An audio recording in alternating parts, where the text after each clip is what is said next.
Hello, America. My name is Dylan John, and you're listening to Nature and the Nation. And for today's episode, I'm going to be looking at a book called Nature and Nationalism by Jonathan Olsen. And the similarity, of course, between the name of this book and the name of the podcast clearly drew my attention when I was first changing the name of the podcast from the Neo-Fusionist Book Review to I changed it to Nature and the Nation. And I looked it up to see, if anybody had used the phrase so that I'm not stepping on anyone's toes. And I didn't come across anything with that explicit name, but I did see this book. It took me a little while to go ahead and get it, but I did get it, and I'm glad I did. It's a little bit outside the bounds of my normal conversation topic because the subtitle of the book is Right-Wing Ecology and the Politics of Identity in Contemporary Germany. I don't really follow German politics. There's a lot in here that's specific to German politics. It talks about different political parties and talks about the Green Party and different ecological and environmental positions that the various parties of Germany take. I don't know much about German politics, and I don't follow it, so those parts of the book were of less interest to me. But some of the theoretical underpinnings of German right-wing ecology were very interesting to me. And so those are the parts of this that I really want to focus on. Like all my episodes, I'll be reading a few sections. I have 5 sections here that I want to read and providing some commentary. I'm probably not going to provide a tremendous amount of commentary this episode, just because, like I said, some of this stuff is unfamiliar. He talks a little bit about some of the late 19th and early 20th century German movements, the wandervogel, the volkisch movement, heimat. I don't know an awful lot about this stuff, but it is really interesting to me. So and one thing that I like about this book is there's a great bibliography. In the end, that's always really important to me. A lot of books don't have bibliographies at all, but when I can find a book that has a great bibliography, that leads me in, the direction for some more books on these particular topics. And so, because some of this stuff is, like the whole German right-wing ecology is somewhat new to me, so there's a lot of books in here, new directions I can go into to learn more about this. I feel like it's probably it's definitely pretty relevant to the type of things I've been talking about. It kind of dovetails right into some of the points that I've been making in some previous episodes. So let's get in here and have a look at this. I want to read first here from, I believe this is from chapter 1, an early section here, starting on page 20. And he talks about how right-wing ecology is based on a rejection of the Enlightenment, or a rejection of some critical components of the Enlightenment. In this section, he says, quote, "According to right-wing ecology, different human cultures are shaped by unique geographic and environmental features, rooted in particular landscapes. If we take seriously the claim that human beings are not above nature, but rather embedded within it, much the same way as other species, human beings as plain members of the biotic community, in the American environmentalist Aldo Leopold's famous phrase, then a true environmental politics, according to the right-wing ecological worldview, must strive to protect natural diversity in all its dimensions, both the natural diversity of the non-human world and the natural diversity of human cultures. Proponents of right-wing ecology therefore argue that, just as a consistent environmentalism defends the unique integrity of a particular ecosystem by excluding non-native and foreign species from it, so too should it protect cultural diversity by keeping each culture pure through the exclusion of the alien or foreign. Environmentalism means to safeguard the plants, animals, and human cultures distinctive to a particular geographic region from forces of globalization, homogenization, and eradication. The key to understanding right-wing ecology's distinctiveness as an environmental discourse lies in appreciating the implications of this view of human cultures as just another piece of nature. At its core, this view is based on an ultra-nationalism that takes as its point of departure a rejection of Enlightenment Universalism. In recent years, of course, the Enlightenment and its hopes for a fully rational, enlightened social order has come under increasing attack from intellectually disparate quarters, from religious fundamentalists to neo-fascists, from neoconservative cultural theorists to postmodern philosophers. Perhaps nowhere has a critique of the Enlightenment figured more prominently than in modern green theory and environmental ideology. As will be argued below, however, right-wing ecology is distinctive in the character and ultimate aim of its critique. Although the Enlightenment was a diverse and multifaceted phenomenon, Enlightenment thinkers such as Diderot, Montesquieu, and Kant all shared a number of common ideas. The first of these was a belief in the powers of reason and the conviction that morality and politics could be and should be brought within the scope of rational inquiry. Thus, all ideas, no matter how sacred, were to be submitted to a common, impartial court of rationality. Only in this way, Enlightenment thinkers argued, could mankind liberate itself from religious superstition, irrational fear, and intellectual tyranny. Secondly, Enlightenment thinkers argued for the inviolability of the individual. According to them, the capacity to reason was both available to all and liberating for each. Dare to know was Kant's answer to the question, "What is enlightenment?" in his celebrated essay of the same title. Within Enlightenment thought, reason was thus conceptualized as both universal and at the same time a faculty best exercised by the individual mind. Thirdly, the Enlightenment spirit was optimistic. Enlightenment thinkers argued that human history from the Enlightenment forward would be one of continuous technological, scientific, social, and moral progress. They believed, in short, that reason could not only discover the laws of the natural world, as had Newton, but laws for the social world as well. Humankind, through the use of reason, would master not only external nature, but internal nature as well. Underlying all these elements, what tied them all together, was Enlightenment Universalism. In brief, Enlightenment Universalism posits that all human beings, regardless of nationality, ethnic and racial background, or culture and traditions, share a common human nature, one defined by our rational faculties. Through reason, human beings can progress, can discover universal and rational laws to live by. In their attempt to formulate a general human interest over particularistic ones, Enlightenment thinkers put forward the notion of a universal humanity, even while at the same time acknowledging the validity of one kind of particularistic identity, that of national identity. There exists, to be sure, a certain tension between the Enlightenment's cosmopolitan intent, as Kant put it, and its recognition of the claims of a nation on its citizens' affections. Nevertheless, it is important to note that there is no contradiction in a form of nationalism that also acknowledges universal principles. At a practical level, the notion of rights central to the Enlightenment could only be first enjoyed within a particular society with its own sovereign laws and sovereign authority.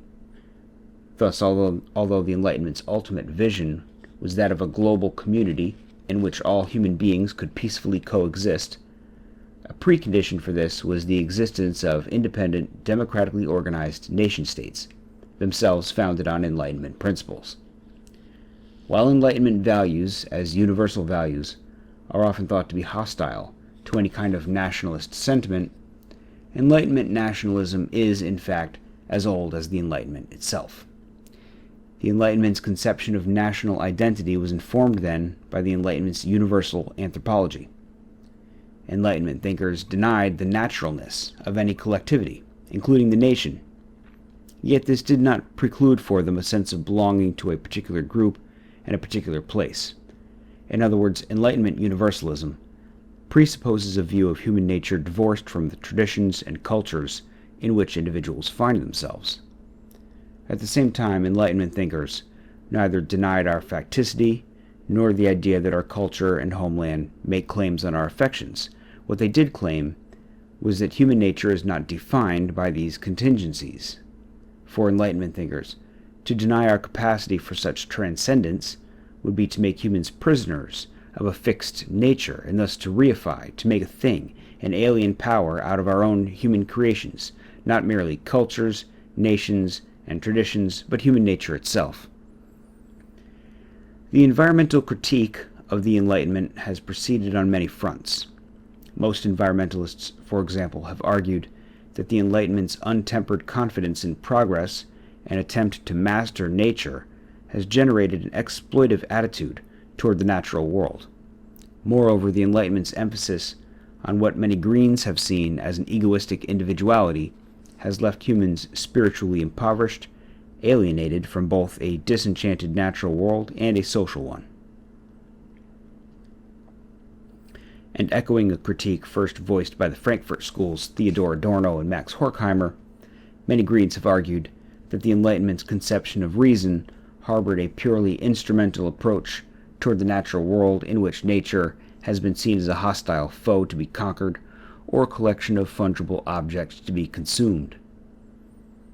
All of these elements of Enlightenment thought, environmentalist critics have charged, have led to an erosion of our sense of belonging to nature and a sense of a home in nature. Having said that, much of modern environmentalism has nevertheless remained within the Enlightenment's theoretical universe. Here, environmental critique has been applied as a corrective force to, rather than a rejection of, the Enlightenment. For example, while attempting to recover a sense of home in both the social and natural world, most modern environmental movements, green parties, and environmentalist theorists have nevertheless defended the Enlightenment's respect for intellectual dissent and individual autonomy. Similarly, while criticizing the Enlightenment for de-emphasizing humans' dependence on and embeddedness in the natural world, the task of protecting and defending nature within modern environmentalism has largely been seen as springing from the basic inner logic of the Enlightenment itself, its discourse on rights and emancipation.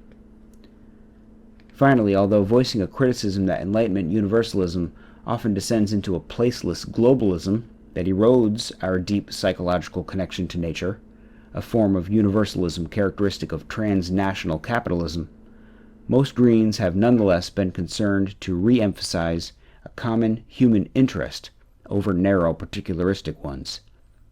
Indeed, Enlightenment Universalism has been crucial in formulating the very idea of a global environmentalism, one constructed around the notion that all human beings share a common home, the Earth. End quote. Okay, so that was a decent-sized quote, a couple pages. The premise here being that right-wing ecology, it rests on a rejection of Enlightenment Universalism. It doesn't talk an awful lot about what that's replaced with yet, but it does make a few critiques of the Enlightenment. It basically says that the Enlightenment, postulated a universal human nature, which I think there's some validity to that, but there's also some particularistic qualities of this culture, that culture, etc. So it's not, we can't totally rely on this deep, profound universalism.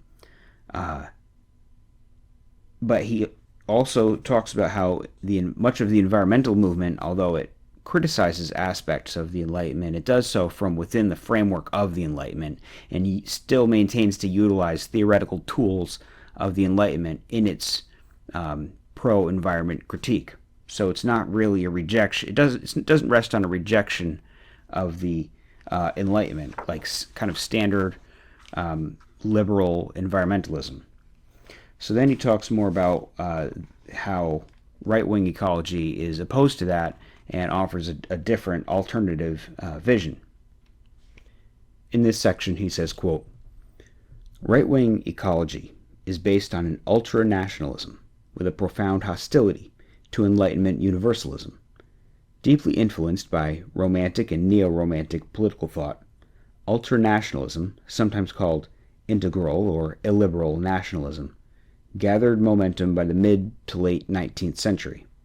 First given articulation by Romantic intellectuals, and later seized upon both by conservative and revolutionary right-wing groups and parties as a counterweight to the supposed rootlessness of the left, the seeds of this form of nationalism were already evident in Herder's belief that each nation was the expression of a unique mystical essence or Volksgeist.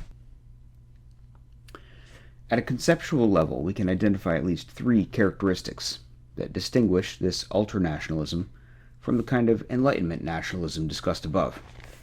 Ultra-nationalism's first characteristic, already evident from the remarks above, is its naturalism. Here, the nation is viewed as having an independent existence, outside and beyond the consent of the individuals who comprise it, giving the existence of the nation a transcendental quality. Kaduri, in his analysis of the historical evolution of nationalism to ultranationalism, captures this quality well. He writes, "A nation, to the French revolutionaries, meant a number of individuals who have signified their will as to the matter of government. A nation, on this vastly different theory, becomes a natural division of the human race, endowed by God with its own character, which its citizens must, as a duty, preserve pure and inviolable." According to ultranationalism, moreover, membership in the nation is defined not, as by Enlightenment thinkers, as the sovereignty of individuals and their allegiance to constitutional principles, but by natural factors such as ethnicity, blood, or language. Gaining entrance to membership in the nation is difficult to impossible for those who do not already possess these so-called objective criteria. The second characteristic of ultranationalism, closely related to the first, is its organicism. Here the nation is conceptualized as a living organism, complete, unique, and self-contained. Within this version of nationalism, all individuals within the nation are seen as mere parts of the national organism, subordinate and incomplete in and of themselves. The nation as organism, consistent with ultranationalism's first characteristic, is not mere metaphor. It expresses the belief that the nation is a natural creation, willed by nature. In this collectivistic understanding of national identity, the nation and the people are ontologically and morally prior to the individual. Thus, allegiance to the nation becomes the supreme value, trumping all others. Consequently, ultranationalism lends itself readily to an authoritarian populism, in which elites interpret the will of the people, if not an outright anti-democratic form of politics. In short, with this kind of understanding of the nation and its people, the individual, without a strong bond to the nation, one with multiple loyalties, is said to be rootless, alienated, not truly human. The ultranationalist is the enemy of any ideology that champions pluralism, cosmopolitanism, internationalism, or multiculturality, because, it is claimed, these destroy the unity of the nation. Thirdly, ultranationalism filters all social political questions and problems through the lens of the nation, and suggests that such problems can only be solved through a national renewal. Within ultranationalism, the call for a national renewal is couched in a vague, mythic, and quasi-religious language that precludes any recognition of the pluralistic and conflicting interests found in any state and society. The nation within this form of nationalism is not a society composed of individuals and groups with various social positions and political interests. It is rather a community in which the people are conceptualized as a singular term. Within ultranationalism, a call for national renewal consequently signifies a closing of the ranks, in which foreigners, usually defined in such a way to exclude those who do not share some essential ethnic, blood, cultural characteristic, are identified as the source of national fragmentation and decline. Indeed, in more virulent expressions of ultranationalism, the discourse of national renewal is combined with explicit xenophobic, anti-Semitic, or racist attacks on the internal enemy. Right-wing ecology exhibits precisely these features of ultranationalism, while at the same time grounding these ideas ecologically. That is to say, the science of ecology is used to demonstrate the purported naturalness of the ethnic and cultural community, and thus, in turn, the nation. ecology is declared to be an affair of the fatherland, and environmental protection a patriotic task. Furthermore, right-wing ecology presents a naturalistic conception of society, in which the nation assumes an existence independent of a consciously willed act, and instead presents national identity as a self-evident, natural, ecological truth. As Harold Neubauer, formerly of the NPD, DVU, and REPs, and now the leader of his own right-wing radical party, the German League for People and Homeland, has argued, thinking, feeling, and acting in a Volk-centered manner, that is simply a law of nature, and any attempt to loosen this bond therefore introduces only misery and disaster into the world. Indeed, the nation is seen as a product of nature herself, since the organic richness of the languages and cultures of humankind corresponds to the biological diversity in the animal and plant world. Thus, a true ecological politics is impossible without a recognition of the nation as both a natural fact and the guiding principle of ecology. As the WSL's Haverbeck has written, the ecological crisis demonstrates where it leads us to think against nature. That means that one contradicts ecology when one denies the reality of nations.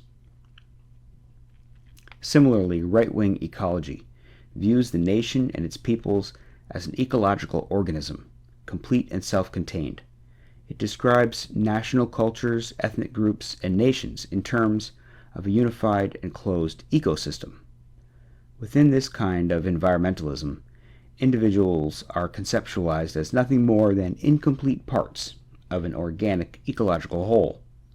This eco-organicism suggests an identity between society and nature, and posits this identity at a collective level, at the level of a people. Here, the laws of nature, or lessons of ecology, purportedly demonstrate the natural character of the ethnically homogeneous nation. The applications of the still young science of ecology, of the interconnectedness of life, cannot be limited to plants and animals. It also applies to man in the various manifestations in which he appears, for ecology has opened our eyes to the fact that peoples present not merely a complex of human characteristics which become a unity through language, customs, a culture, and a history.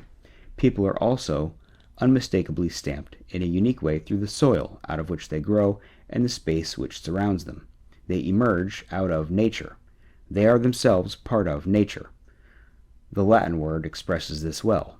Natio, that which is fixed from birth. Finally, since for proponents of right-wing ecology, environmental pollution and spiritual cultural pollution go hand in hand, it is not surprising that the environmental crisis is traced to a national decline, and its solution is said to rest on a national renewal, or the spiritual renewal of our people. Complex social problems, here environmental problems, are transformed into national ones, and the conservation of nature is seen as dependent on the conservation of the ethno-culturally pure nation. As Harold Neubauer has stated, we are of the opinion that environmental protection, or better, the lack of environmental protection, has a spiritual cause. Someone who has an impaired relationship to his own identity, to his Volk, his fatherland and homeland, can't muster the enthusiasm for things beyond himself. It is clear to us, however, that anyone who loves his home and his people will fight to prevent their destruction. Within right-wing ecology, the emotional and psychological attachments to particular places, from which environmentalism draws its motivating power, is set loose from the moorings of Enlightenment Universalism. Consequently, a here feeling takes a very different direction. The nation, its culture, ethnic makeup, and traditions are seen as to be organic and ecologically self-contained as any ecosystem. Thus, to follow the teachings of ecology is to make the ethno-culturally pure nation the supreme value. Accordingly, within right-wing ecology, individuals are not conceptualized as free and transcendent, but rather naturally rooted in their homeland and their Volk. End quote. Okay, so yeah, that was another long section there. Actually, all the sections I'm going to read are fairly long. But what we're really seeing here is this opposition of right-wing ecology against Enlightenment Universalism. And he talks about ultra-nationalism. So he sort of sets two sorts of nationalisms against one another, an Enlightenment nationalism and then ultra-nationalism, which he says is essentially naturalistic, whereas Enlightenment nationalism is centered upon the idea of consent, the social contract. A bunch of people have gotten together and agreed to form a nation, and their consent in that process is the social contract that validates the existence of a nation, whereas in the ultra-nationalism perspective, the existence of the nation or the arrangement of people presupposes the natural existence of a nation as a sort of division of humans into different ethnic and cultural groups and language groups that just occurs spontaneously and isn't based on any sort of consensual, contractual agreement between people. That's a sort of an artificial imposition of human behavior on something that doesn't arise through any deliberate action. So it's a different kind of more naturalistic perspective, which I found pretty interesting. The next section that I want to read is a brief section here where he just points out how this right-wing ecology is based in ideas that have come from Romanticism. Romanticism, of course, being the original counter-Enlightenment. The people who were the leaders of Romanticism, particularly in Germany, were making similar arguments against Enlightenment Universalism that modern right-wing ecology makes. So here he says the following. He says, quote, "Although contemporary right-wing ecology is a distinctly modern phenomenon, many of its categories of thought have roots in the political legacies of Romanticism in Germany.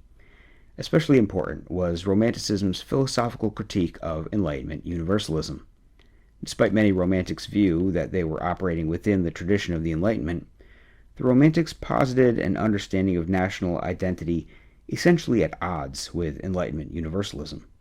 The Romantics' conception of nature, one that was raw, pure, unique, and spontaneous, was central here, for, according to the Romantics, the abstract, because universal, categories of the Enlightenment were the consequence of a false separation of the natural and social worlds.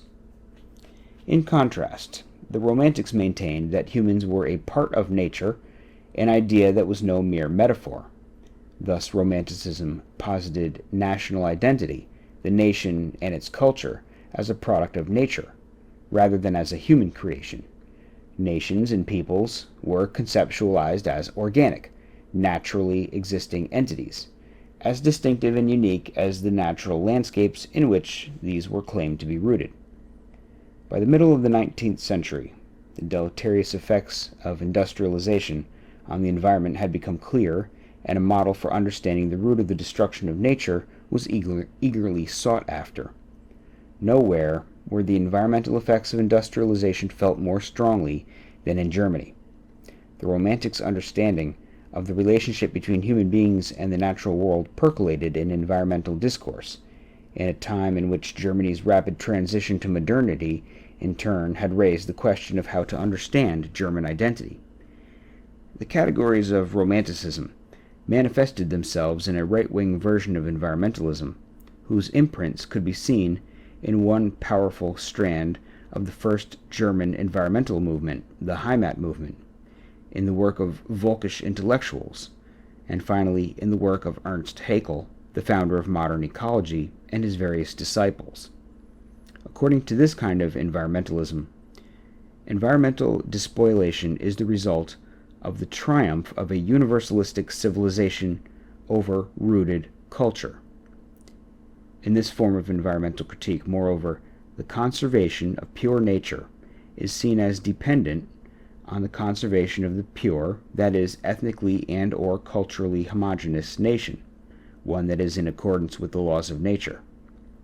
This view of the nation as rooted in nature, and the belief that defending nature required defending the homogeneous nation from pollution, is, as we have seen, defining as well for contemporary right-wing ecology.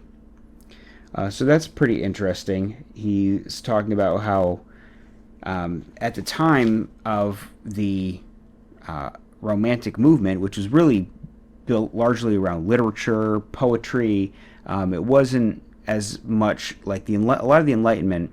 Although there were novels and things, there was also a lot of essays and a lot of kind of nonfiction analysis of philosophy, whereas Romanticism was much more embedded in the arts. It was, theater, etc. And at the same time that sort of literary romanticism was happening, there was also a drastic amount of industrialization and modernization. And so the environmental impacts of this rapid onset industrialization was especially profound in Germany. The German Industrial Revolution they weren't the first people to have that Industrial Revolution, but they adopted it rapidly. So there was a real quick modernization that happened in Germany, and there was a lot of environmental impact. And so that became a component of the discussions, and it got folded into the Romantic movement. And the Romantic concept of nationhood, the naturalistic concept of nationhood that went along with Romanticism, also went along with this environmental movement. The next section I'm going to read is where he talks a little bit more about this Romanticism and the Romantic notion of nationhood, where he says, quote, "If Romanticism cannot be described in toto as anti-Enlightenment, at the very least one must examine the anti-Enlightenment tendencies of Romanticism, or what Herf has called the darker side of Romanticism. These were tendencies exhibited early on in Romanticism, for while the Romantics' social philosophy began as an internal reformist critique of the Enlightenment, it nevertheless gradually moved away under the impact of the French Revolution and the Napoleonic invasion of Germany to an external one. Consequently, Enlightenment principles, already thought to be one-sided and excessive, eventually came to be identified with the French invader, and thus demonized. The Romantics' conception of nature and their environmental critique was central to the transformation of their Enlightenment critique from an internal to an external one. According to the Romantics, Enlightenment thought had a misguided view of the natural world, a view that separated man from nature, with damaging consequences for both. Indeed, the Enlightenment's mechanistic understanding of nature as essentially an object to be analyzed, controlled, and manipulated, robbed both nature and man himself of mystery, magic, and spontaneity. The Romantics' conception of nature may perhaps best be understood by contrasting it with the understanding of nature in French classicism, itself inspired by the Enlightenment's emphasis on rationality. According to the latter, nature's true essence is not revealed through direct perception, through the senses, but only through intellect and abstract reasoning. Rationality, natural because human, discovers the true essence of nature, a nature marked by symmetry, balance, and order. Direct perception, on the other hand, can only give us a wild nature, a nature that conceals its true reality from our reason. The Romantics' view of nature was just this wild nature. All the essential Romantic themes are present in this new concept of nature. Intuition, instead of the Enlightenment's instrumental rationality, uniqueness in place of universality, organic growth and rootedness instead of artificiality and rootlessness. Ferry has described the Romantics' concept of nature and the implications of this view in the following way. Far from being mathematical, crafted, and human, here true nature is associated with original authenticity, the feeling of which we have lost, as Rousseau would have it, due to the culture of the sciences and the arts. Thus, what is natural is not at issue here, as it was among the classics, but rather what is not yet denatured, what is in its primitive state. Forests, mountains, and oceans reassert their place against the artifice of geometry. But there is more. Not only can nature not be humanized through civilization, it only gets lost. But men, despite their pretensions, are part and parcel of nature. They must, therefore, remain faithful to it. Remaining faithful to nature meant remaining faithful to the rawness, purity, and singularity that nature was purported to exhibit. The last is particularly important, for the Romantics faulted Enlightenment thinkers for sacrificing the uniqueness of particular natures or natural landscapes by reducing it to raw material, turning nature thereby into something exchangeable and fungible. Industrial society and its theoretical underpinnings in Enlightenment thought created, in turn, a monoculture, a one-world civilization, in which all particularities of the natural and social world were erased. For the Romantics, to refer to nature in the abstract was therefore part and parcel of the same destructive logic of the Enlightenment. In the Romantics' view, nature was merely an umbrella concept for various regional manifestations of the natural world, the landscapes and topography of a certain area. Natures are particularistic. They possess individuality. According to Romantics, then, human beings are a part of nature. They are in nature rather than above it, and therefore mirror nature's qualities. Above all, they exhibit nature's particularity and specificity. Within this framework, man, like nature, is merely an umbrella concept, useful only for expressing the totality of various unique manifestations of man. The Romantics criticized Enlightenment thought and its expression in industrial society for erasing the particularities of man. But the Romantics' view of particularity did not entail a view of individuals as unique, particular. On the contrary, for the Romantics, what really existed, in fact, were men, rather than man, mediated through the communities, cultures, and nations in which they are necessarily bound. The Romantics' particularistic understanding of nature was applied to the idea of the nation and national identity. In the Romantics' growing hostility to France, a new theory of the nation was to be fashioned, a theory grounded in nature and set over and against French-inspired Enlightenment nationalism. Thus, the Romantics distinguished the natural nation from the artificial one, the latter representing the Enlightenment understanding of nationhood, the former representing a truer understanding of nationhood. This idea of the natural nation, therefore, can be seen as not merely a reaction to the categories of the Enlightenment, but the categories of the French Enlightenment. As Hoffmann has summarized this development in Germany, it was not sufficient to posit that the Germans were a people like the French. What was involved, rather, was that the German Volk was not only theoretically grounded, but moreover that this theoretical ground was not analogous to that which provided the understanding of French nationhood. German nationhood, had to be justified with reference to completely different principles. Against this French notion of nationhood as a willed product, the Romantics saw each nation and its people as an already existing, i.e., independent of the will of the individuals, non-recurring, spontaneous, raw, and unique whole a la nature. Herder's statement that a nation is called a people because it is first of all through nature was emblematic of this use of nature as a theoretical underpinning for the nation. According to Herder, God had placed each society within specific material conditions in a specific environment. While each environment and each nation were of equal value, they were not exchangeable. Each was unique. Each had its own developed individuality. The implications of this view of the relationship between nature, culture, and the nation were decisive, for it pointed to a deep skepticism toward Enlightenment Universalism. As Ferry has expressed this, in the conflict between Romanticism and the Enlightenment, two concepts of culture and history are at odds. According to the former, a man can only be a true man when he is among his own kind in the community that surrounds him and fashions him. If possessing a culture is truly what distinguishes man from animals, by emancipating himself from this culture, he essentially joins the ranks of non-humans. The Enlightenment philosopher is also of the opinion that culture and history are particular to man, but in his eyes, Romanticism naturalizes this particular characteristic. It turns it into a second nature, so to speak, comparable to that imposed upon men from without, and determining them so completely that, in trying to escape it, they tip into the void.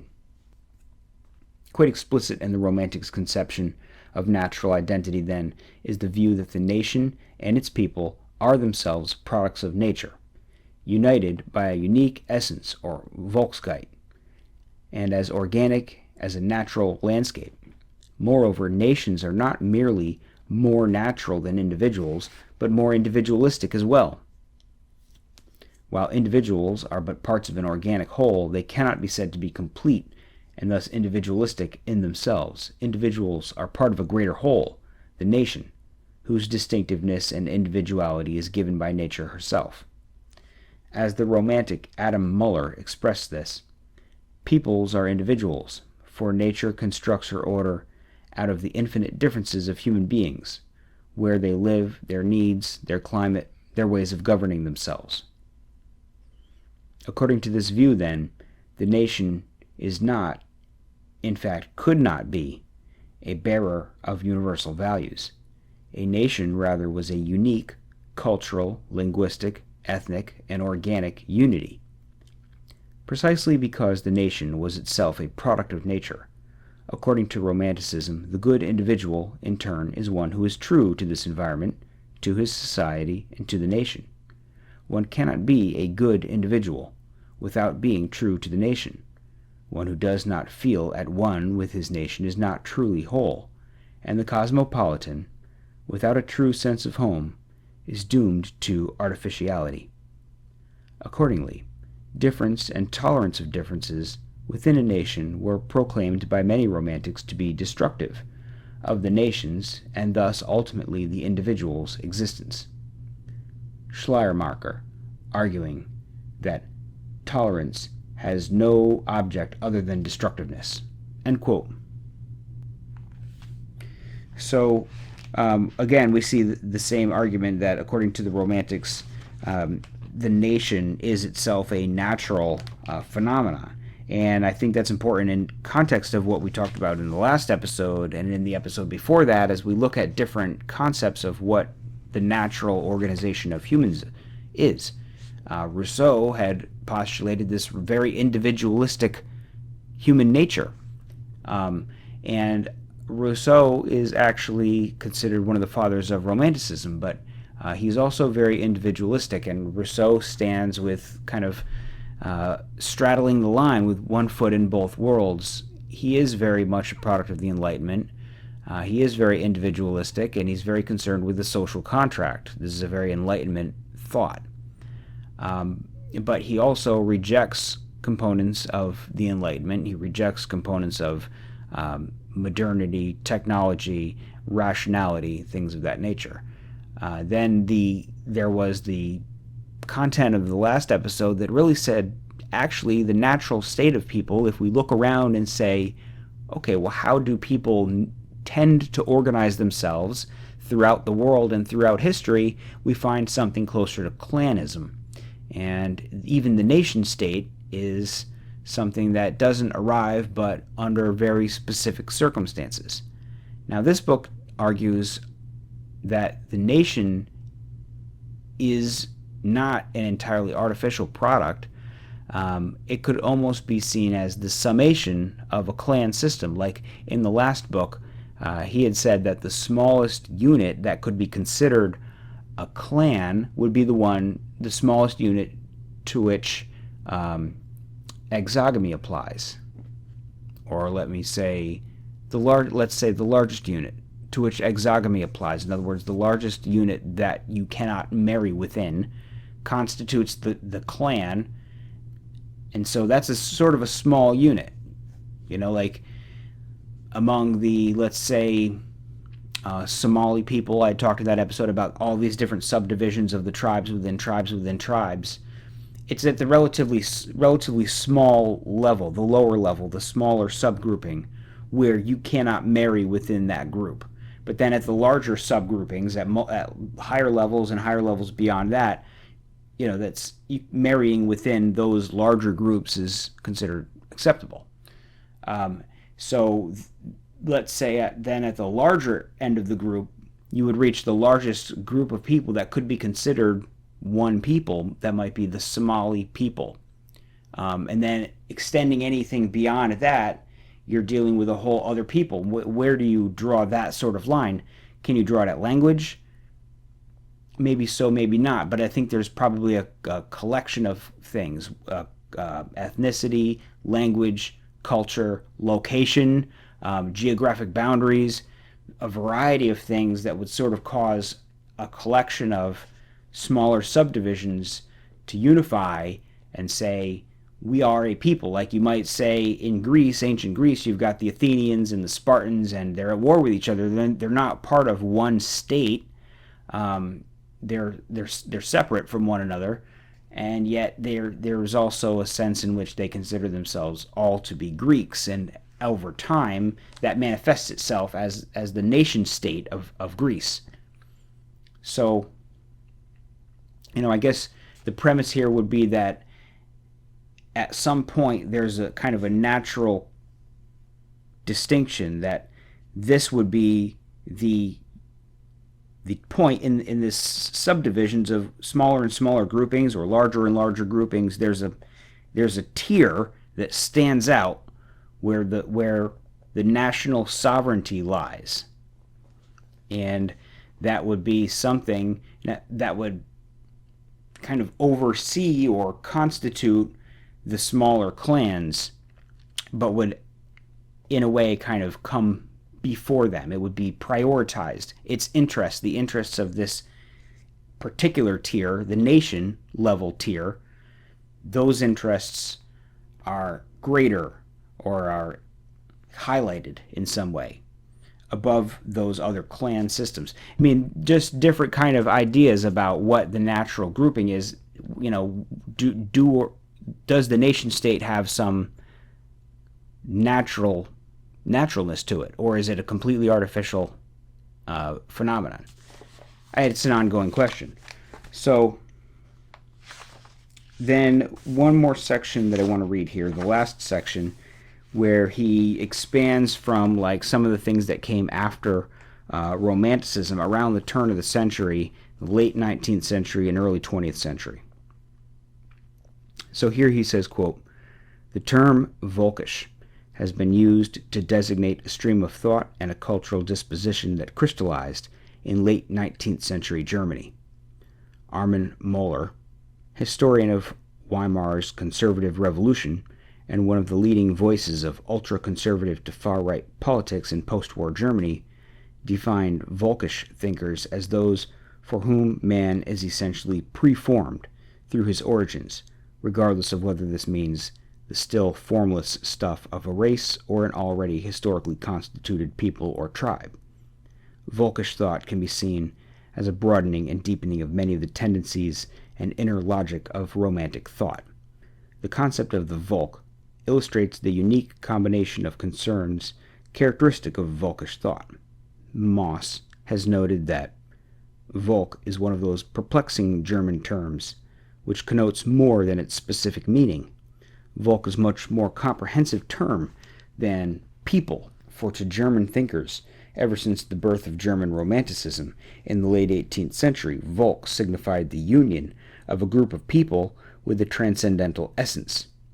This essence might be called nature or cosmos or mythos, but in each instance it was fused to man's innermost nature and represented the source of this creativity, his depths of feeling, his individuality, and his unity with other members of the Volk.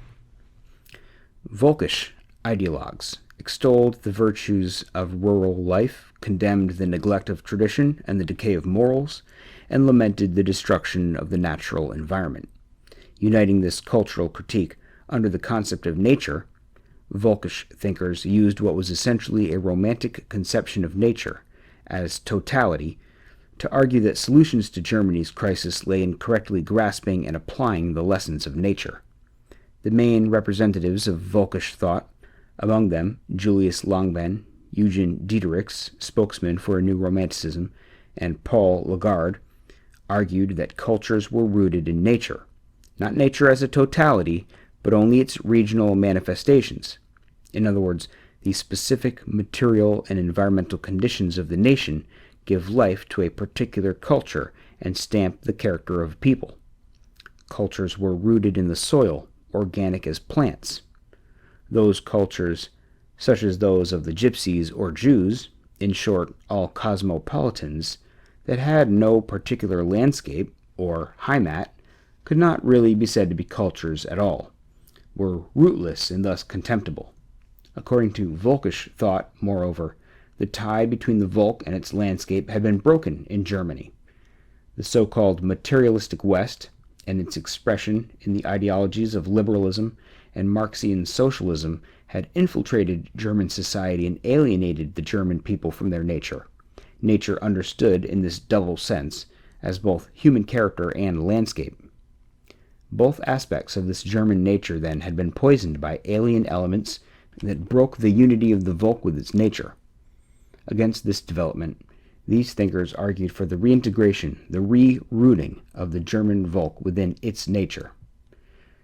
Emblematic of the tie between nature and nationalism in Volkish thought is the work of Wilhelm Heinrich Riehl, whose influence on early environmentalism in Germany in the late 19th and early 20th centuries was profound, for it explicitly tied together an environmental worldview with a concrete political program. A student of Ernst Moritz Arndt in Marburg, Riehl inherited the concerns as well as the prejudices of his mentor, grounding his right-wing politics in a specific understanding of nature. Riehl condemned modern industrial society, urbanization, and rootless cosmopolitanism and cosmopolitans while celebrating nature and rural life.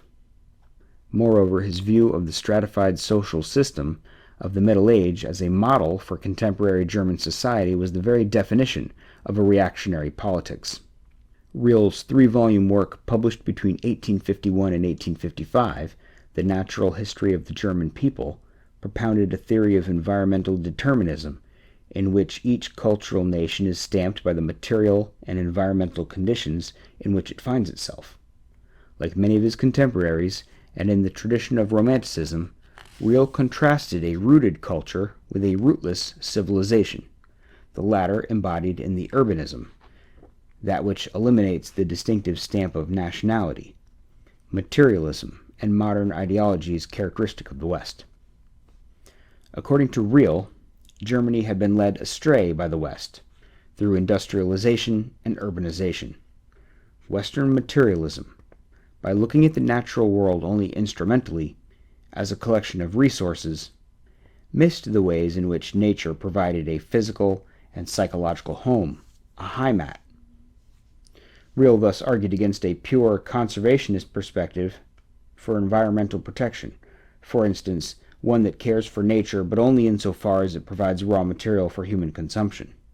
As he wrote, "Once we no longer need dry green wood to warm the outer man, we will have that much greater need for the green and living wood to warm the inner man." The love of homeland was thus not only the love of the people of a nation, but the love of the natural places the nation contained as well. Riehl argued that Western materialism had infected German life. Germany was being destroyed both from its opponents abroad and internal enemies such as the Jews. The result of this infiltration was massive environmental damage to the German countryside and the alienation of the German people from its true essence.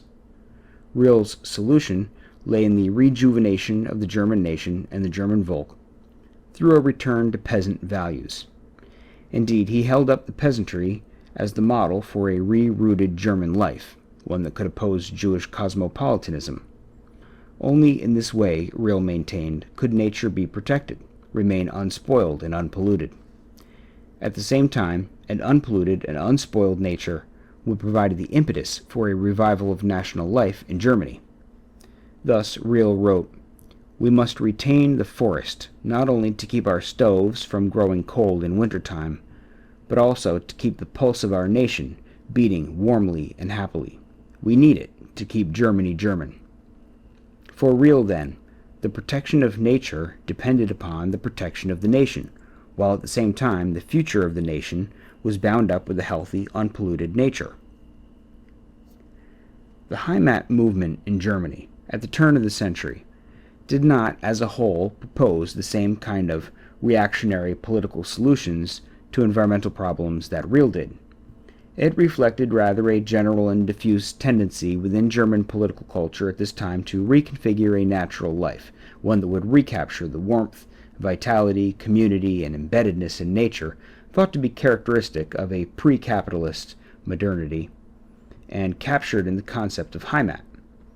During this time period, moreover, various back-to-nature movements appeared, movements that championed rural life, vegetarianism, organic farming, nudism, and in general a return to nature and the natural life. Besides the heimat movement, the most prominent of these was the wandervogel movement, a name given to the loose collection of groups who sought a new rapport with the natural world through camping, hiking, and a life on the land. Although the wandervogel had no overarching political coloring, the young Walter Benjamin, among other future prominent leftists, was a member. There were powerful volkisch undercurrents within it, and it has been estimated that by the end of the First World War, more than one-third of the wandervogel groups could be placed on the extreme right of the political spectrum. Like the wandervogel, then, the heimat movement cannot be seen as an unambiguously right-wing movement. Nevertheless, it too had strong volkisch elements, which, radicalized by the experiences of the First World War, decisively colored many of its representatives' view of nature and environmental politics." End quote. All right, so the interesting part in there, I mean, he talks about a couple of things, the volkisch movement, the heimat movement, wandervogel movement. He talks about this guy, Wilhelm Heinrich Real, who wrote a 3-volume work, The Natural History of the German People. I've never read that, but it sounds interesting. But it seems like he was kind of advocating for this sort of heimat movement, but it took a really right-wing approach to it, whereas the heimat movement in general, according to the author, as well as the wandervogel movement, can't be seen as exclusively right-wing movements. Real sort of pushed it in that direction, but he does say that, although that they can't be considered exclusively right-wing, there's a lot of components in these that led many of the people who were participants in them to ultimately wind up on the political right. He says, by the end of the First World War, more than one-third of the wandervogel groups could be placed on the extreme right. So, yeah, not absolutely right-wing, but and the other thing that's important to note is that a lot of these different movements were leading into what would ultimately become the Nazis. So you could say that the Nazis kind of corrupted a lot of these ideas, and that they were a lot of the natural nature, and he actually uses the phrase, I don't think I'm not going to read a section where he puts it quite like this, but he does describe like the nature and nationalism movement. In fact, let me just read one last section at the end of this chapter. This is just a brief section. He says, quote, "The tradition of nature and nationalism that has been influential for contemporary right-wing ecology has its origins in Romanticism, was broadened and deepened in the Volkisch thought, then acquired a more recognizable ecological form in the work of Haeckel and Germany's first environmental movement, the Heimat movement." So he does use the phrase nature and nationalism, the name of the book, as like the tradition of nature and nationalism, or the movement of nature and nationalism. So I thought that's kind of interesting. He describes it as like a distinct movement, but it's comprised of these, the Heimat, etc. Anyway, a lot of that stuff was kind of put into an intellectual ghetto, so to speak, after the Nazis incorporated and distorted a lot of the Volkisch German naturalism and late Romanticism, the Volkisch movement, etc. It was distorted by the Nazis, and so then kind of banished. And it wasn't until decades and decades later, in the 70s, 80s, and 90s, as this book describes, that some of those ideas began to be re-examined. The toxicity of those pre-Nazi German movements began to kind of fade. People started to realize, well, it's not exactly this. It's not exactly the fact that like Romanticism itself is corrupt. But at any rate, like I said, there's a great bibliography, and I am going to pick up some more of the books from it because I want to understand more of this nature and nationalism movement and the various intellectual components thereof. I think it fits really well with a lot of the stuff that I've been talking about thus far in this podcast anyhow, in addition to, of course, the similarity to the name of my show. So I'm just going to wrap it up there, and I'll catch you all next time. Goodbye.